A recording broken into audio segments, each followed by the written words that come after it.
So, kumusta po kayo? Nakayanan nyo ba yung stress? Kasi kung nasa panig ka talaga ng katotohanan, gusto mong lumabas ng katotohanan, talagang manunod ka, size up mong sitwasyon at malalaman mo sino ang nagsasabi ng totoo.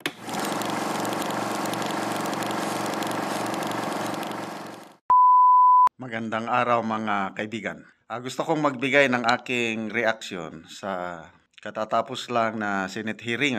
Dalawa ang aking topiko dyan, yung grabing pang sira nila. Tinuloy nila ang paninira sa kredibilidad ni Agent Morales. Then pangalawa, yung si alias Picoy na gumawa ng kwentong barbero. Nako, lumabas na ang sinasabing professional liar, okay? So unahin natin yung paninira kay Morales, mayroon akong isang kaibigan na nanood din sa hearing. Sabi niya, grabe po ang hearing today. Klaro na pinagtulungan na gibain ang kredibilidad ni Morales. Maka-high blood talaga. I have to quit listening. So, kumusta po kayo? Nakayanan nyo ba yung stress? Kasi kung nasa panig ka talaga ng katotohanan, gusto mong lumabas ng katotohanan, talagang manunod ka, size up mong sitwasyon at malalaman mo sino ang nagsasabi ng totoo. And to me, itong si Morales, there's no doubt in my mind. Wala akong alinlangan. Totoo yung sinasabi niya. Kaya ako, ang laking pasalamat ko kay Morales. Ngayon, kung sino yung nagsasabi ng totoo, sinisira nila ang kredibilidad. Talaga I can relate dito sa aking kaibigan na maka-high blood. So, hindi niya tinuloy ang panonood. But to me, tinuloy ko lang. Kasi ako naranasan ko rin yan yung pinagbintangan, kung ano-ano, sinisira din ako. Alam ko yung katotohanan. Baliwala sa akin. Ganon ang kay Morales, cool na cool lang siya kahit anong gawing paninira sa kanya. Yung composure niya sa Senate, ang ganda pa rin yung masagot niya. Hindi siya nadidistract.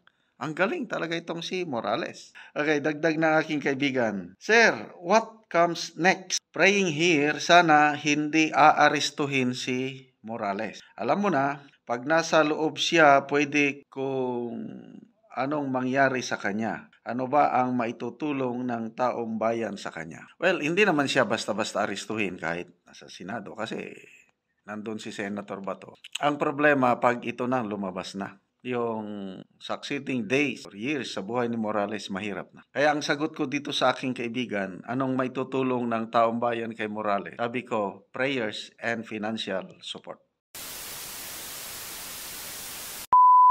Ako, naghahanda na ako, konting amount lang na pwedeng maipadala kay Agent Morales. Kailangan niya. Nabanggit yan ni Marlica, nanawagan na ng tulong si Marlica sa kanyang mga followers. So maganda, kahit kaunti-kunti lang yung may kakayanan, But all of us can pray for Agent Morales. Kailangan niya ang ating mga dasal.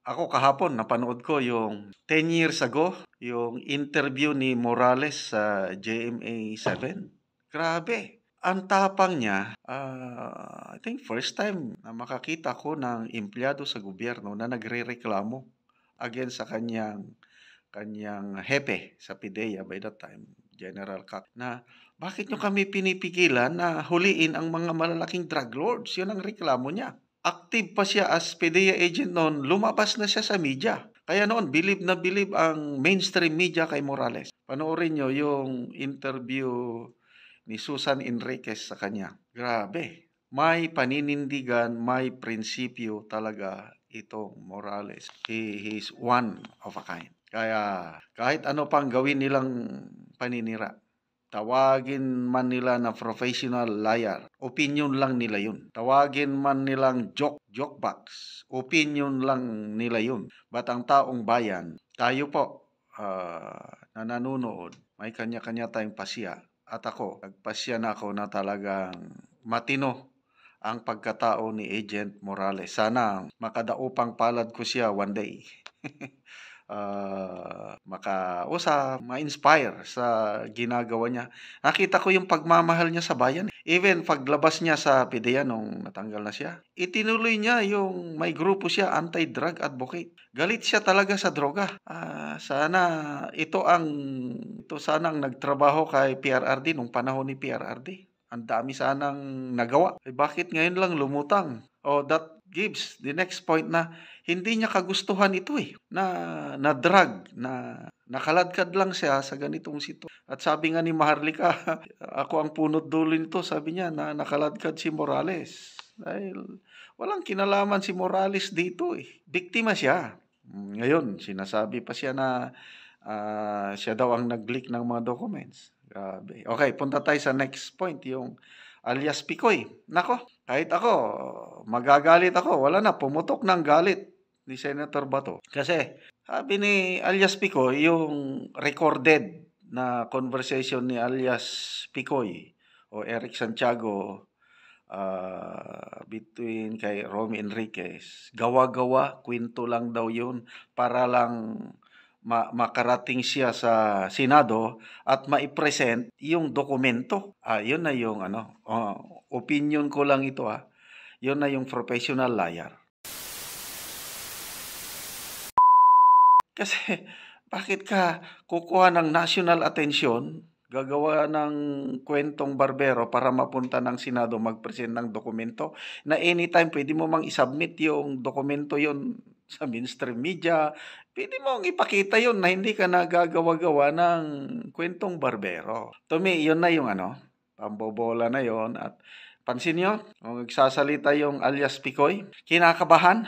Sabi niya, hindi daw siya sanay sa ganong mga sitwasyon.